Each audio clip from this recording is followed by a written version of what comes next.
المغرب أذن يا ماما واحنا لسه ما فطرناش، انا جعانه قوي. بابا زمانه جاي يرمس ويجيب الاكل معاه ونجهزه وناكل. انا صايمه طول اليوم وتعبانه يا ماما، وانت اديني بس بلحتين افطر عليهم. انا جعانه قوي يا ماما. طب ادخلي نامي يا حبيبتي عقبال لما بابا يجي. يعني هو هيجيب اكل معاه ولا مش هيجيب؟ اصلا انا هموت من الجوع مش قادره. هيجيب يا حبيبتي كل اللي نفسنا فيه. حبيبتي ما تقلقيش، بابا نزل من الصبح بيدور على شغل، واكيد لقى شغل واخد فلوس وهيجيب حاجته وهو جاي. ادخلي نامي يا حبيبتي شويه لحد ما بابا يجي وانا هخش اصحيكي. حاضر يا ماما. يا رب يا رامي تكون لقيت شغل واشتغلت.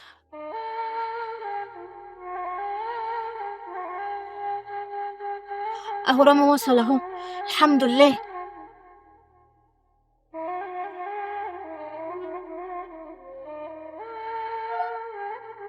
ايه ده؟ انت ما جبتش حاجه معاك؟ انت ما جبتش اكل؟ سيبيني بس كده ادخل واريح رجلي، بنلف طول اليوم وبعدين نتكلم. طول اليوم بلف وادور على شغل ومش لاقي. يعني انت ولا اشتغلت ولا جبت فلوس؟ اعمل ايه بس يا نور؟ والله العظيم لفيت على محلات كتير وناس كتير، بس ربنا ما اردش اني الاقي شغل. اما اللي اتاخرت ليه كل ده؟ دخلت الجامعه وصليت العشاء والتراويح ودعيت ربنا، طلبت منه الفرج وخلصت وجيت على طول. هي رماس فين صحيح؟ نامت يا عيني بجوعها وبتعيط. طب صلت العشاء قبل ما تنام؟ يا عم بقول لك دي نامت من كتر الجوع وبتعيط، تقولي صلت العشاء ولا ما صليتش؟ ما صليتش حاجه لسه. طب قوميها بس تصلي العشاء وبعدين سيبيها تكمل نوم. اقومها عشان تعيط من الجوع تاني؟ يعني انا ما صدقت ان هي نامت. يعني انت مش حاسس بيا انا وبنتك؟ والله حاسس بيه وبعمل اللي بقدر عليه، بس الشغل والرزق ده بإيد ربنا لوحده. صح البنت بس كده تصلي العشاء، ربنا كريم ما بينساش حد. حاضر هصحيها، بس لما تصحى وتعيط من الجوع وان البيت ما فيهوش اكل بتصرف انت معاها.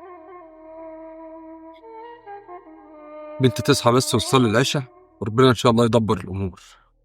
يا ريماس حبيبتي قومي يلا يا ريماس. ايوه يا ماما، هو بابا جاب الاكل؟ ها؟ بابا جه وقال لي صحيكي عشان تصلي العشاء. انا جعانه قوي يا ماما، عايزه اكل الاول. بس قومي يا حبيبتي صلي العشاء وهيكون الاكل جاهز. انا صحيت ريماس اهي وهي بتصلي، بس هي جعانه هتموت من الجوع. انا كدبت عليها وقلت لها عقبال ما تخلصي صلاه هتكون جهزت الاكل. تصلي العشاء بس ويحلها ربنا، انا هقوم اشوفني.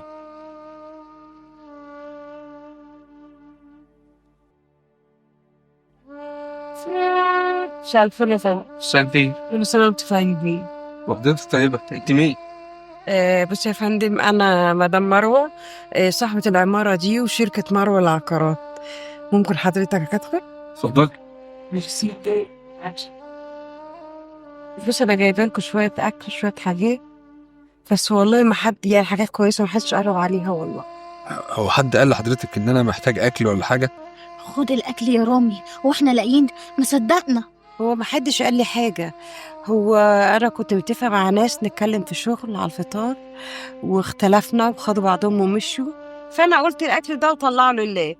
فوانا نازلة أي شقة رجلي هتقف عندها يبقى الأكل ده من نصيبهم. بصراحة أنا جيت قدام باب شقتكم ورجلي وقفت معرفش ليه. يا رب يا كريم يا رب. حضرتك تعرفي إن ما عنديش ولا لقمة واحدة في البيت، انت ربنا بعتك ليه؟ ربنا يخليكي، ربنا يكتر من الامثال. تعرفي ان رامي جوزي بينزل من الصبح وبيقعد يلف على شغل وفي الاخر لا بيلاقي شغل ولا بيلاقي فلوس، بس الحمد لله ربنا كريم. وبعدين ربنا سبحانه وتعالى مش بينسى حد، وشغلك عندي. عارف الشركة بتاعتي اللي جنب المول؟ عارفها؟ طب حضرتك تعالى لي بكرة. بس انا رحت هناك قبل كده وسألت على شغل وقالوا لي مش محتاجين حد. بقولك أنا صاحبة الشركة، بقولك تعالى عندي ليك شغل، وإن شاء الله هعمل لك مرتب يكفيك أنت وأسرتك أكتر من اللي أنت متوقعه. أنا همشي بقى وكل سنة وأنتم طيبين. وحضرتك طيبة. السلام عليكم بقى، باي. عليكم السلام ورحمة الله وبركاته. يا ما انت كريم يا رب، الحمد لله. فعلا يرزق من يشاء بغير حساب. فعلا الحمد لله. الحمد لله.